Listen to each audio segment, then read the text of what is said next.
네. 그럼 마지막 네 번째 발표 시작하도록 하겠습니다. 네 번째 발표에 수요해 주실 삼성중공업의 박정서 센터장님 간단히 양력 소개해 드리겠습니다. 박정서 센터장님의 전문 분야는 AR, 제조 모바일 솔루션 개발, 그리고 AI 어플리케이션 개발 등이고요. 그리고 현재 삼성중공업 스마트 야드 연구센터의 센터장으로 재직 중에 계십니다. 그러면 박정서 센터장님의 발표를 시작하도록 하겠습니다. 센터장님 그 발표 시작 부탁드립니다. 네, 안녕하십니까. 저는 삼성중공업에서 스마트야드 연구센터를 맡고 있는 박정서 센터장입니다. 저는 오늘 저희 삼성중공업이 DT 기반의 스마트야드를 구축했던 사례에 대해서 말씀을 드리도록 하겠습니다. 먼저 발표 순서는 다음과 같고요. 먼저 저희가 왜 이 스마트 DT 기술 중심의 스마트 야드를 구축하기로 했는지 그 배경에 대해서 먼저 말씀드리고, 그 다음에 주요하게 구축했던 사례 세 가지, 모바일 무드면 시스템과 그 다음에 AI를 이용한 공기 압착기의 최적 운영했던 사례, 그리고 마지막으로 저희 전체 야드를 디지털 트윈으로 구축했던 사례, 이 세 가지를 이제 말씀을 드리겠습니다. 이후에 이제 향후 추진 계획에 대해서도 간단하게 말씀드릴 수 있도록 그렇게 하겠습니다. 먼저 저희가 이 DT 기반의 스마트 야드라는 거를 구축한 게 대략 약 한 10년, 8년? 뭐 그 전부터 이제 저희가 추진을 했는데요. 그 당시에 왜 저희가 이런 것들을 수행하게 됐는지 배경을 먼저 좀 말씀을 드려야 될 것 같습니다. 저희가 조선업을 보통 EPC 업이라고 하거든요. 저희뿐만 아니라 뭐 엔지니어링사처럼 육상에 있는 화공 플랜트를 만든다거나 아니면은 건설업처럼 초대형 빌딩을 만든다거나 이런 업체들을 보통 EPC 업이라고 하는데, 이런 저희 같은 EPC 업은 제작업이 꽤 많습니다. 사실 이 10년, 8년 전에 저희가 스마트 야드를 하게 된 계기도, 저희가 그때 엄청나게 많은 해양 플랜트를 이제 건조를 했는데 그게 사실 많은 적자를 가져왔거든요. 그 배경에 왜 그럼 우리가 이 제작업으로 인한 어떤 손실, 그 다음에 품질의 오작, 이런 것들이 발생할지에 대해서 먼저 좀 정의를 해봤는데, 일반적인 산업에서는 이 엔지니어링, 즉 설계를 먼저 하고 난 다음에 그 다음 프로큐어먼트, 즉 설계가 다 끝나고 나면 거기에 맞는 BOM들에 대해서 어떤 업체에서 공급받을 건지 이런 어떤 구매 조달 계획을 수립을 하고, 구매 조달 계획이 수립이 완료되면 그 다음에 이제 생산, 건조에 들어가게 되죠. 이게 일반적인 이제 양산 산업에서의 어떤 특징이라고 하면, 저희 같은 EPC업은 이 설계 기간이 굉장히 깁니다. 그러다 보니까 이 설계를 다 끝날 때까지 기다릴 수가 없고, 설계를 하는 중에 이 프로큐어먼트, 즉 예량이라고 하는 물량을 발주를 냅니다. 그리고 설계가 아직 다 안 끝나고 뭐 좀 더 이제 계정이 남아있는 상태에서 바로 컨스트럭션에 들어가기 때문에, 사실 설계하고 프로큐어먼트하고 컨스트럭션이 거의 동시에 진행된다, 그렇게 보시면 좋을 것 같은데요.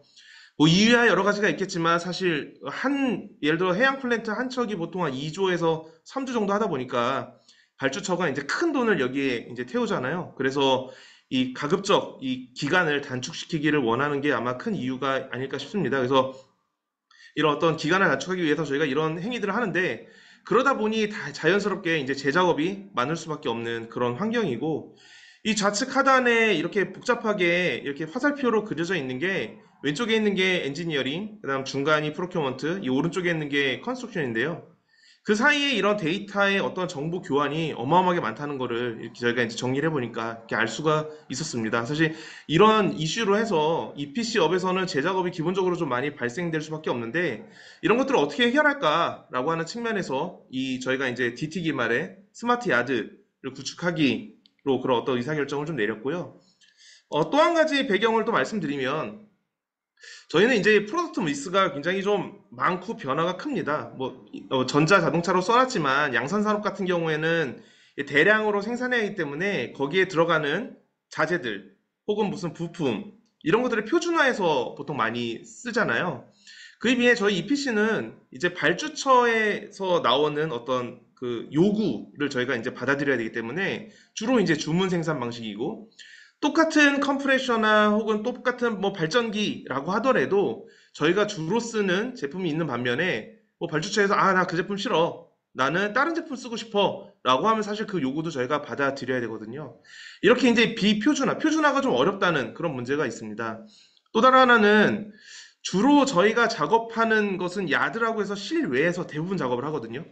그러다 보니까 뭐 태풍이 온다거나 뭐 장마가 있다거나 이러면은 작업이 안 되죠. 처음에 계획을 수립할 때 이런 태풍하고 장마도 저희가 엄청나게 잘 예측을 하면 좋겠지만 사실 현실적으로는 그렇지가 않잖아요. 뭐 일주일 뒤에 날씨도 잘 모르는 판에 이 어떤 생산 계획을 수립하는데 태풍이 언제 올 거야? 뭐 이번에는 뭐 폭염이 지속돼서 언제는 작업이 좀 효율이 안 날 거야?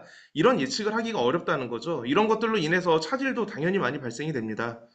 그리고 이게 물체가 크다 보니까 사실 제가 작업을 하면 제 앞에 있는 선행부서, 제 뒤에 있는 후행부서하고의 관계가 굉장히 좀 중요한 문제가 되거든요.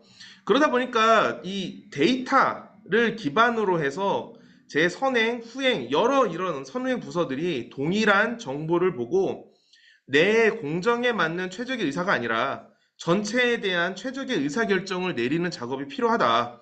이런 어떤 배경이 있었습니다. 그래서 이런 배경들을 가지고 그럼 우리는 이 데이터 테크놀로지 기반의 스마트 야드라는 게 구축이 필요하겠다. 라고 하는 거를 이제 전사적으로 좀 의사결정을 내렸고 그에 따라서 저희가 과제를 좀 상당히 많이 수행을 했습니다. 많이 수행한 과제 중에 오늘 제가 앞에서도 소대 말씀드렸지만 세 개 과제 위주로 사례를 좀 말씀드리도록 하겠습니다. 먼저 첫 번째는 이제 모바일 무도면이라고 하는 건데요. 이 설명드릴 때 오른쪽에 있는 그림부터 먼저 말씀드리겠습니다. 물론 업에 따라서 처음에 설계를 2D로 하는 업도 있을 것 같은데요. 저희 조선해양업은 기본적으로 설계 자체를 3D로 합니다. 왜냐하면 이게 워낙에 복잡하기 때문에 2D로 설계했을 때는 어떤 간섭이라든가 혹은 충돌 같은 것들을 명확하게 체크하기 좀 어려운 부분이 있어서 처음부터 3D로 설계를 합니다. 이렇게 3D로 설계를 하고 나면 현장에서 작업을 하기 위해서 이제 2D 도면을 만들죠. 이런 거는 아마 대부분의 업이 좀 비슷할 거라고 보는데 여기 아마 참여하시는 분들 대부분 좀 엔지니어실 것 같은데 3D라고 하는 게 2D 도면으로 가게 되면 차원이 하나가 이제 줄잖아요. 차원이 하나가 준다는 얘기는 그만큼 정보가 생략되거나 누락될 수밖에 없습니다. 그러다 보니까 우리가 보통 도면에 뭐 이것저것 기호도 넣고 혹은 여러 뭐 서로 약속돼 있는 어떤 뭐 문구도 넣고 이렇게 해서 어떻게든 그 정보를 살려보려고 하는데 사실은 차원이 줄었기 때문에 그 전부를 이제 만들긴 좀 어려운 상황이고요. 근데 이렇게 2D 도면으로 현장에 갔지만 실제로 설치 작업은 또 3D로 합니다. 왜냐하면 리얼 공간이기 때문에 공간은 당연히 3차원이잖아요. 그러면은 이 2D 도면에서 생략되거나 혹은 기호로 표현된 것들을 이 현장에 계신 이제 작업자분들이 이제 상상을 하죠. 머릿속으로 이거는 이런 모습일 거야를 상상해서 이렇게 작업을 수행하고 있습니다. 그래서 이런 어떤 체계가 가장 먼저 우리가 그 소통의 채널을 바꿔야 우리가 DT건 뭐건 스마트 야드를 할 수 있지 않겠냐 그런 어떤 그 아이디어에서 추진이 됐고요. 그래서 기존에는 2D 도면을 중심으로 한 이런 어떤 소통 체계를 3D 모델을 중심으로 한 소통 체계로 변화하자라고 하는 컨셉을 가지고 저희가 진행을 했습니다. 근데 뭐 처음부터 도면을 완전히 없애겠다 이러면 굉장히 좀 어렵기 때문에 현장에서도 받아들이기는 좀 힘들겠죠. 그래서 저희가 가장 먼저 시도했던 건 이제 페이퍼리스입니다. 그러니까 그냥 단순히 뭐 2D 도면을 이렇게 뭐 디지털해서 준다라는 것도 물론 일부 있지만 그런 것보다는 현장에서 3D를 직접 활용해서 보조적으로 활용할 수 있도록 그렇게 좀 제공하려고 이제 만들었었고요. 그래서 왼쪽에 보이는 것처럼 처음에 이제 법인 단말기에 태블릿에 이제 3D도 보고 도면도 보게 이렇게 저희가 배포를 했었고 이게 좀 잘 쓰이다 보니까 현장에서 이제 태블릿을 더 달라고 하는데 사실 태블릿도 가격이 한 100만 원씩 하잖아요. 이게 저희 회사에서 이제 근무하는 인원이 대략 한 2만 명 되는데 2만 명한테 다 태블릿 줄 수도 없고 뭐 그러다 보니까 이제 개인 스마트폰에서도 쓸 수 있도록 이렇게 저희가 배포를 했습니다. 아마 이게 배포했다는 얘기를 들으시면 저게 진짜 현장에서 잘 적용됐을까? 뭐 이런 의문이 있으실 수도 있겠는데요. 사실 저희도 이거 처음에 배포할 때 좀 의문이 있었습니다. 이게 과연 잘 될까? 이 현장에 계신 작업하시는 분들은 뭐 그냥 아시겠지만 굉장히 좀 터프하시기도 하고 또 이런 디지털 장비 이런 거 별로 안 좋아하십니다, 사실. 근데 이게 굉장히 잘 적용이 되더라고요. 그래서 저희가 뭐 약간 좀 다른 얘기지만 왜 이게 좀 잘 적용됐을까를 이제 분석을 해보니 사실 저희가 이런 시스템을 배포하기 전에도 이미 이런 활동이 있었더라고요. 그러니까 뭐냐면 아까 제가 앞에 뭐 2D, 3D 말씀드릴 때 얘기했지만 2D 도면에서 3D를 이제 생성해낸다라는 게 경험이 많아도 사실 좀 힘들거든요. 특히나 해양 플랜트처럼 복잡한 건 더 힘듭니다. 그래서 이제 뭐 반장님들이 아 여기가 이 도면 보고 잘 이해하기 어렵다. 그럼 사무실에 전화를 해서 김 기사 내가 지금 어떤 부재를 작업 중인데 야 여기 3D가 어떻게 생겼는지 캐드 파일 한번 띄워서 그거를 나한테 좀 보내줘. 요런 액션들이 이미 있었던 거죠. 근데 뭐 김 기사가 아파서 오늘 뭐 출근 못할 수도 있고 뭐 지금 급한 회의 가면은 사실 기다려야 되고 이런 어떤 불편함이 있다 보니 아 현장에서 직접 3D를 볼 수 있도록 해드리니까 사실 이게 현장의 반응이 굉장히 괜찮았고 그래서 이런 시스템들을 저희가 꽤 오래전부터 적용을 했습니다. 뭐 간단하게 기능을 말씀드리면 사실 페이퍼리스라고 해서 기능은 뭐 좀 어렵지는 않습니다. 당연히 현장에 써야 되는 것 때문에 어렵지 않은데요. 왼쪽에 있는 그림처럼 뭐 3D 모델을 볼 수 있다라는 것뿐만 아니라 이제 디스플린별로도 볼 수 있도록 그렇게 만들었습니다. 현장에 계신 분들은 배관을 작업하는 분, 전장 작업하는 분, 처리장 작업하는 분 다 다르잖아요. 자기 정보만 가지고 원래는 일을 하는데 그게 아니라 여러 내가 속하지 않은 다른 디스플린의 어떤 모습인지도 같이 보면서 일을 할 수 있도록 그렇게 돼 있고 오른쪽 그림에서 뭐 다 녹색으로 돼 있어서 좀 잘 안 보실 수도 있는데 이게 이제 실적에 관한 MES 정보랑 같이 매핑을 시켜서 해당 부재가 설치가 됐는지 아니면 현재 제작 단계인지 이런 것들도 함께 컬러링해서 보여줄 수 있는 부분까지도 저희가 개발을 해서 이제 현장에 배포를 한 상황이고요. 도면을 보여주는 건 뭐, 당연한 일이긴 한데, 사실 그냥 도면을 그냥 보세요 하고 드리는 수준에서 끝나는 건 아니고, 이 도면이 이 작업자 혹은 현장에 계신 직반장들하고 같이 인터랙션 할 수 있는, 소통할 수 있도록 약간 살아 움직이는 도면처럼 만들었습니다. 그래서 도면은 원래는 그냥 뭐, 저희가 흔히 프린트아웃한 인쇄 도면은 그냥 그걸로 끝인데, 그게 아니라 이 도면에서 어떤 부재들을 내가 이렇게 딱딱딱 클릭을 하면 그것들에 대한 어떤 설치 실적이라든가 혹은 이거는 지금 작업이 안 돼. 어떤 현장에서의 간섭이 발생해서 지금 일을 할 수가 없어. 라는 것들도 현장에서 바로 입력할 수 있는 그런 체계도 같이 이제 기능을 만들었고요. 마지막으로 이렇게 3D나 2D를 보고 이제 설치 작업을 하고 나면 그 다음엔 검사를 해야 되잖아요. 왼쪽에 뭐 중요한 정보는 제가 좀 지우긴 했는데 내가 어떤 검사를 할 때 필요한 문서가 다 꾸려졌는지 확인을 하고 그 꾸려진 문서를 가지고 검사를 하다가 오른쪽에 있는 것처럼 최종 체크시트에 이제 체크를 하면서 이 검사가 완료되고 여기다 서명까지 할 수 있는 그런 것들을 넣어서 저희가 현장에 이제 적용을 했습니다. 이런 기능들을 만들어서 넣었고 아까 전에 저희가 이제 태블릿은 사실 저희 법인 단말기이기 때문에 이제 보안이라든가 이런 게 문제가 없는데 개인 스마트폰 적용할 때는 좀 많이 어려운 부분이 있었고요. 사실 그 회사에 있는 그 정보 자산이잖아요. 3D 모델, 2D 도면이 그런 것들을 개인 스마트폰에서 보기 위해서는 일단 보안 부분에 저희가 좀 신경을 많이 썼고 또 다른 하나는 이제 안전 이 두 가지에 좀 신경을 많이 썼습니다. 보안 같은 경우에는 당연히 뭐 권한에 따라서 볼 수 있는 뭐 도면이나 3D 모델을 한정시키는 건 어찌 보면 당연한 거고 이제 이 모바일이라는 거는 이 퍼블릭 공통의 망을 쓰게 되기 때문에 이제 해킹의 위협도 있습니다. 그래서 제가 안랩이랑 같이 모의 해킹을 통해서 뭐 이런 어떤 정보 자산이 유출되지 않는 그런 작업을 진행을 했고 안전 측면에서도 이 스마트폰을 보면서 걷는 거는 야단에서 굉장히 위험한 활동이기 때문에 이 정보를 보면서 걷게 되면 저희가 이 스마트폰이 바로 그 걷는다라는 걸 인지해서 화면을 닫아버립니다. 그래서 이 화면을 보면서 걷지 못하고 딱 서서만 일을 할 수 있도록 이렇게 안전과 보안 측면에서 이제 강화를 해서 저희 현장에 배포를 해서 쭉 사용을 하고 있습니다.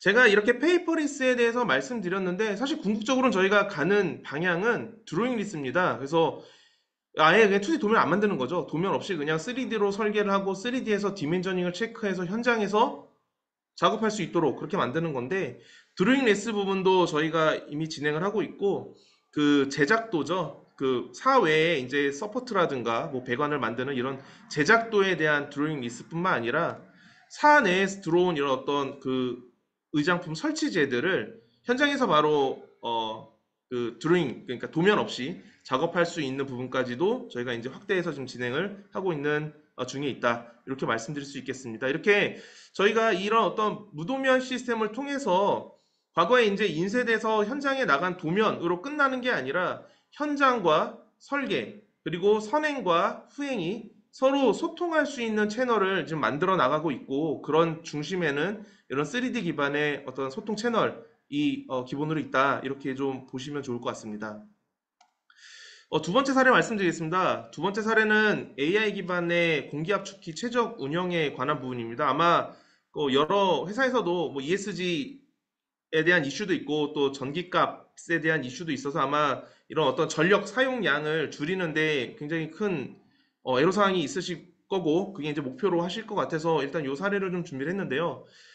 저희 삼성중공업에서도 1년에 사용하는 전기 요금이 수백억이고, 이런 비용을 좀 줄이는 좀 이슈가 있습니다. 그 중에서도 상당히 많은 30% 이상의 그 비용을 차지하는 게 이제 공기 압축기라는 건데요.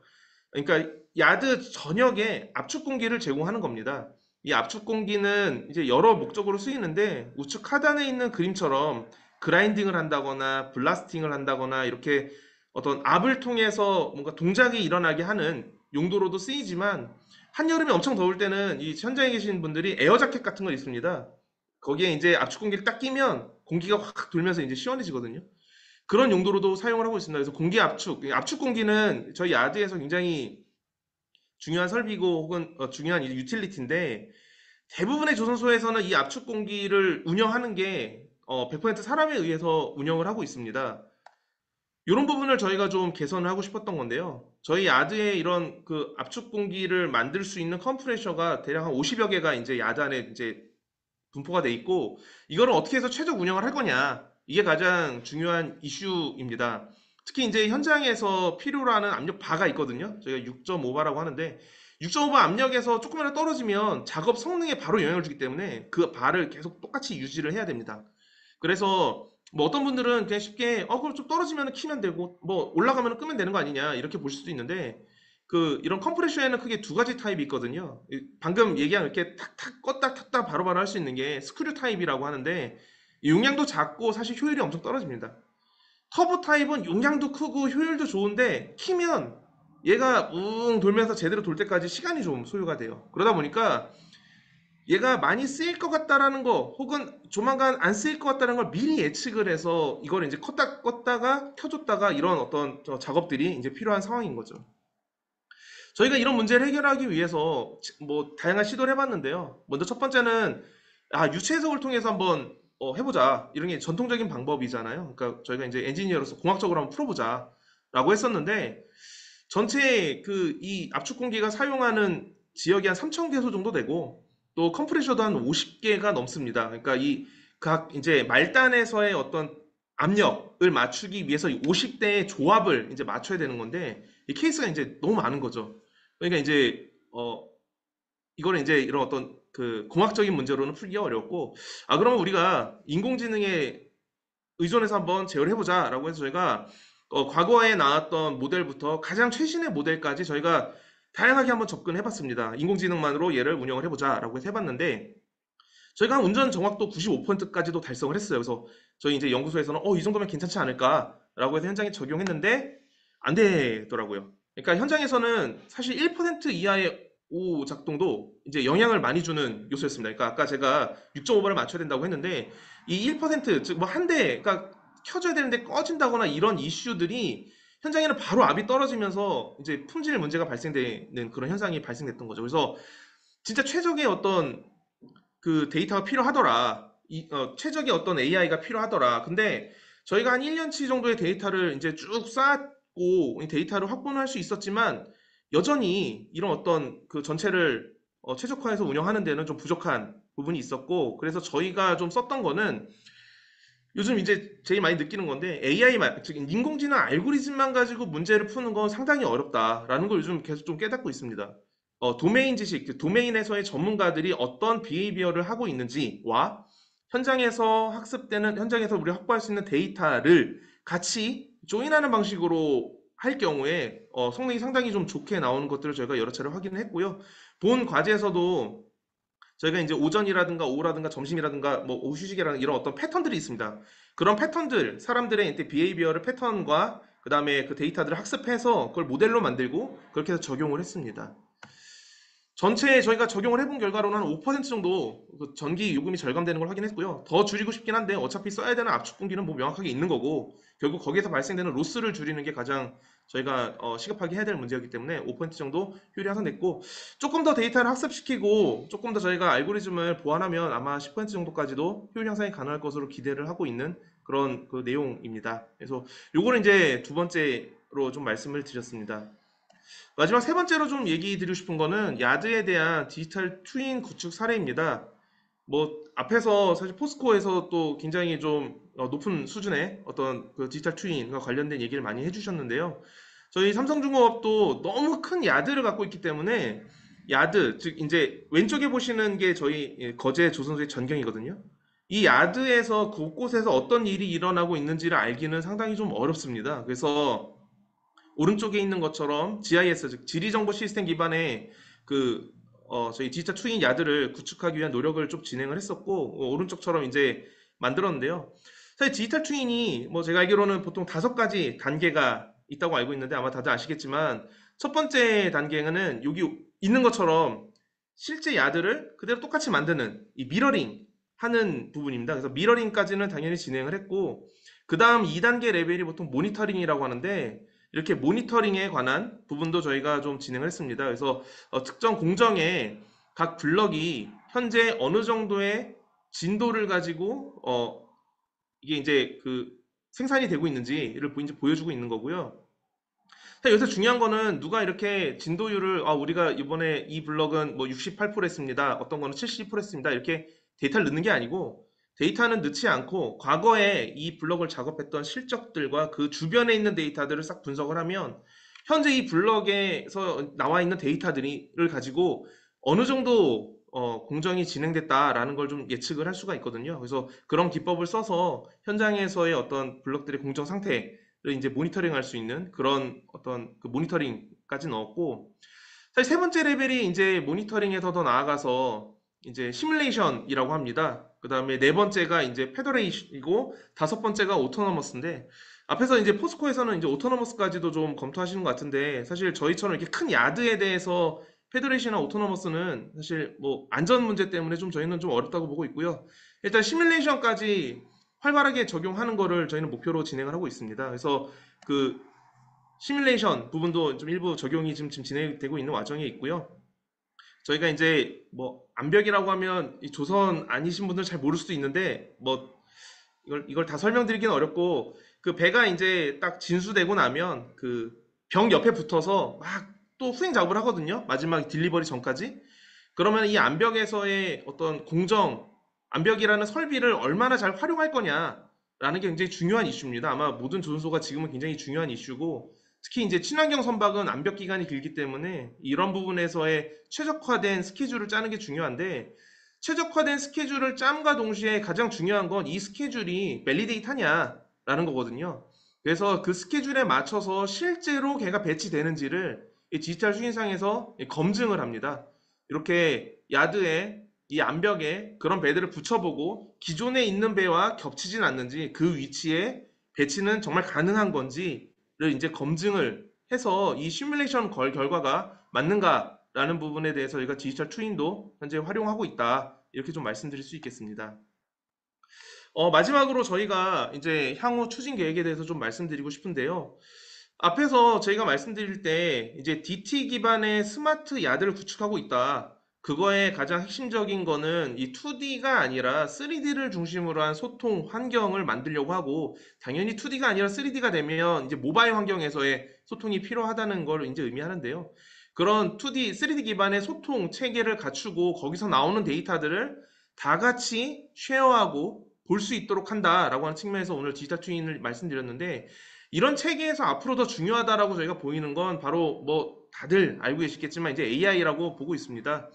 저희는 이제 AI를 세 가지 지능으로 이제 보통 정의하는 데들이 있고 저희도 이제 요게 맞다고 보고 있는데 보통 이제 분석 지능과 관련된 부분은 저희도 많이 해왔고 아마 많은 회사에서도 진행했을 거라고 보고 있습니다. 그래서 이 분석 지능과 관련돼서는 계속 저희도 진행을 하고 있고 시각지능과 관련된 부분이 이제 수년 전부터 이제 활발히 이제 발전이 되고 있죠. CCTV라든가 드론이라든가 이런 데서 확보된 영상을 이용해서 분석하는 그런 부분에 대한 시각지능 부분도 저희가 확산을 하려고 하고 있고요.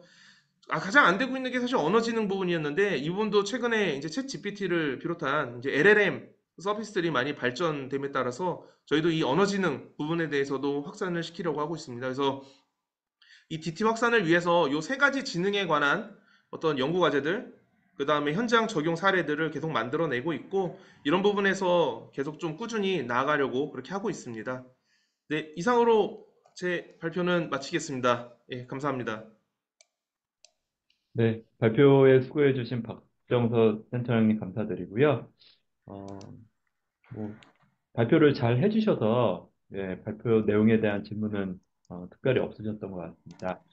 사실 오늘 뭐 평소 이렇게 접하기 어려웠던 그 조선소의 그 AI와 디지털 트윈을 어떻게 활용하고 있는지 그런 구체적인 사례에 대해서 들어볼 수 있는 굉장히 의미 있는 그런 시간이었던 것 같습니다. 그럼 이상 네 번째 발표를 마무리하도록 하겠습니다. 수고해 주신 박정서 센터장님 다시 한번 감사드립니다. 혹시 뭐 추가적으로 질의응답이 있으신 경우에는 저희 그 사무국으로 연락을 주시면 발표자분께 그 내용을 좀 전달을 해서요 피드백 드릴 수 있도록 그렇게 하겠습니다. 그럼 이것으로 제16회 상기업 디지털 혁신 포럼을 마무리하도록 하겠습니다. 참석해주신 모든 분들 진심으로 감사드리고요. 그리고 오늘 바쁘신 시간 내셔서 강연해주신 발표자 분들께도 감사드립니다. 저희 상기업 디지털 혁신 포럼은 올해의 경우 3월, 5월, 9월, 11월 이렇게 4회, 총 4회가 개최될 예정입니다. 저희 상기업 DT 협의체 회원 여러분, 그리고 상기업 회원사, 임직원분들의 많은 관심과 참여 앞으로도 부탁드리겠고요.